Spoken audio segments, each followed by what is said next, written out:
Alright, I really debated about whether or not to create this video, but just in case you missed the first day of my class, I'm going to go ahead and post this. It's going to be very introductory and really just lay out what the class is going to look like this year, and then we'll do a little bit of just diving in later on. So when you first come to class, you'll have a warm-up, 4 minutes to do it. Shouldn't take much longer than that. It's usually going to be some sort of code kata. A kata is a martial arts thing where you just practice it over and over and over. That way you do it perfectly. In this sense, a code kata would be you writing down a bit of code. It's going to be real low level thinking, but it'll give you a good warm up, a good practice. That way you'll be off and running on your own eventually. In terms of coding, the only time I can think of when it won't be a code kata is when we get into our Unit 4 Boolean lessons. You'll be drawing circuitry, which is pretty fun to do. So the warm-up slide will be up just to remind you to get started.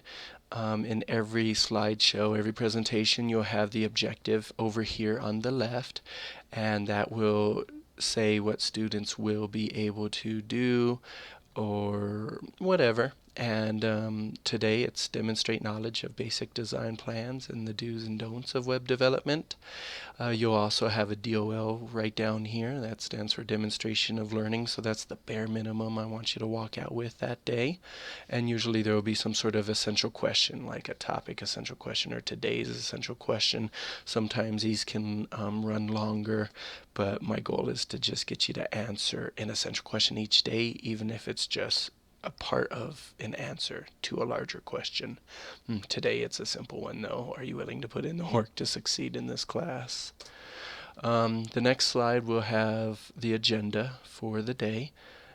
Today, I'm just explaining the layout and structure of the class. I'm going to tell you a little bit about myself. I'll save that for when we actually meet, not here on a video.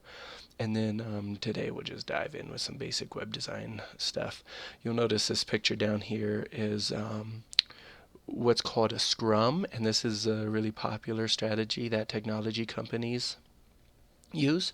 The development team or a team will get together at the beginning of the workday and they'll discuss things such as what they haven't started yet and that they need to get to, what they're currently working on, what each individual is currently working on. For us, we'll talk about what the whole class is currently working on, and then just identify what's been completed.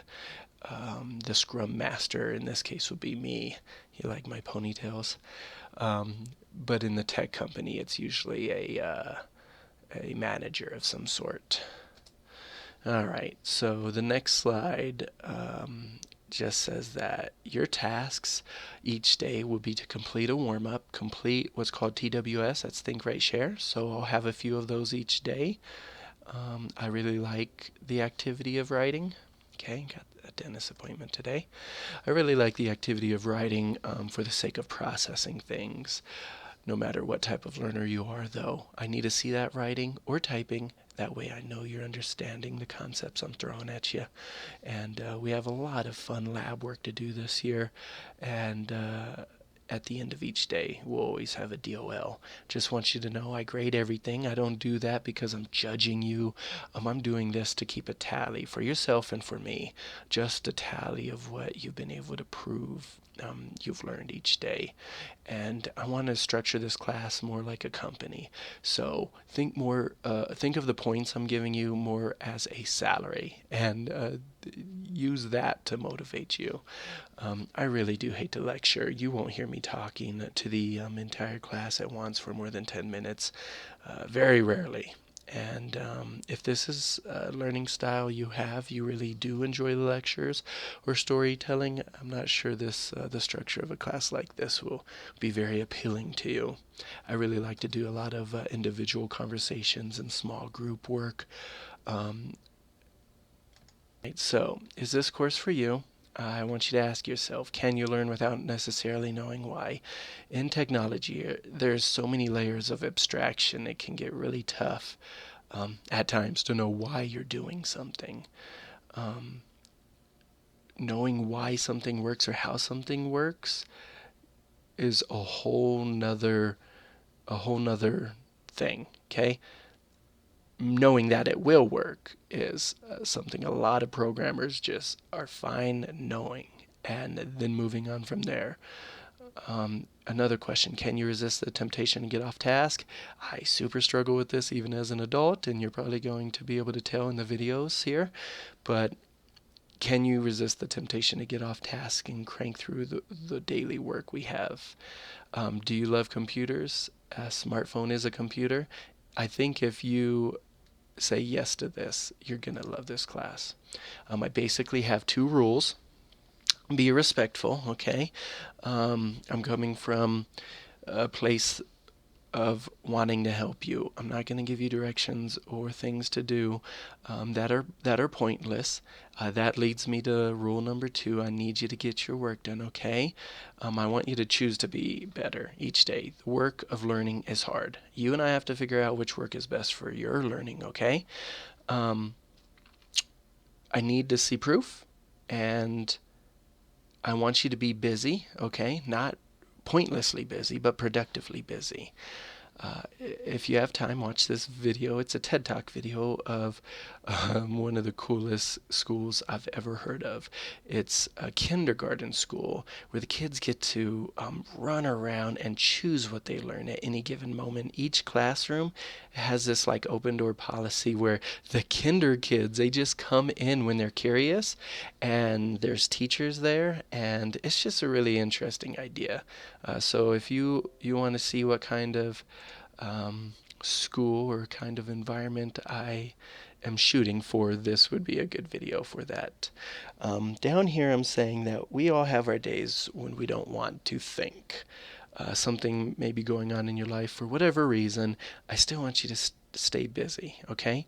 Typing.com, typing.io are great websites for this. You can jam out to some music, crunch through these, just get better typing. That's going to really help you in a course like this. It's going to really help you in life now that our society is so dependent on computers.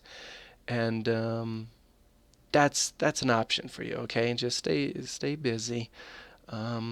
I don't want it to happen, obviously, very often, though. So don't abuse that option, okay? All right. We'll always have a slide where we're going to quickly review the objective together as a class. We'll do a quick choral response of that. And I like these because it really will just like solidify and nail down what our focus of the day is, the point of us being there that day. So there will always be that slide. Okay, and so then after those slides, we'll basically jump into the lesson of the day. So here we go. Influences on web design. There's a lot of influences. You can consider the technology being used by your target audience and yourself. Economy, in terms of the budget a company has for creating a website, the time they have, the deadlines. Deadlines are huge in web development and programming and tech in general, I think. And then the scale or size of the project is another influence. The amount and time of visuals you'll be including. Visuals are so big, obviously, in web development. And then the last one I have is meeting usability objectives. There are quite a few rules around usability, a lot of things you want to consider. Here's an example. So for the hard at hearing, you'll want to make sure your website is still completely accessible to them. And there's different things you can do and type in your code to achieve those goals.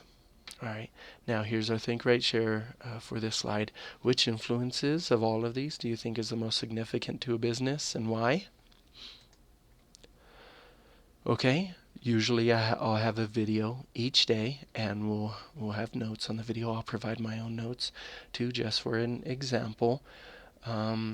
I like you to watch the videos on your own for the ability to pause and fast forward and rewind, to even speed up. I love that option YouTube has. You can usually click the settings and put a video on 2 times the normal speed.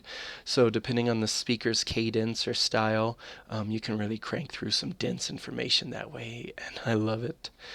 Here's a quick to-do list. Since this is day 1, let's just break here and everyone sign up for typing.com. I want you to take that 1 minute typing test just out of curiosity to see where you're at. And the second task I want you to complete right now is to make sure you can sign into Canvas and access Google Docs and or Slack. So once you're in class on this day, I would tell you which one to do.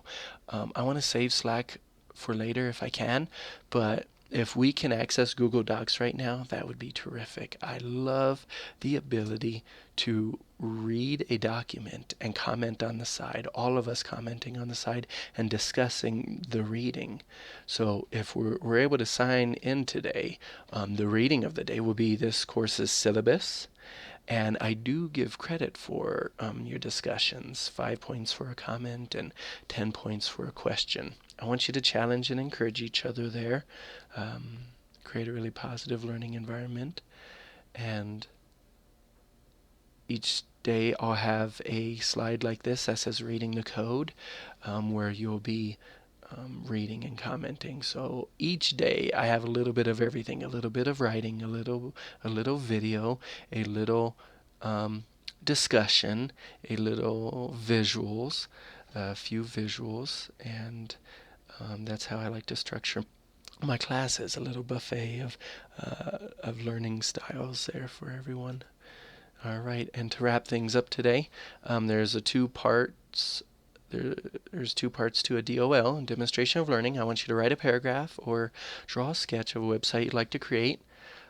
I imagine everybody signed up for this class and had an idea for a website or a web page that they'd like to create. And in this case, go ahead and tell me about it right now. If you have absolutely no ideas, I'm going to put some choices right here for you to pick from. Um, design a website that would be for a charter school and you're trying to attract the best students. What would that look like?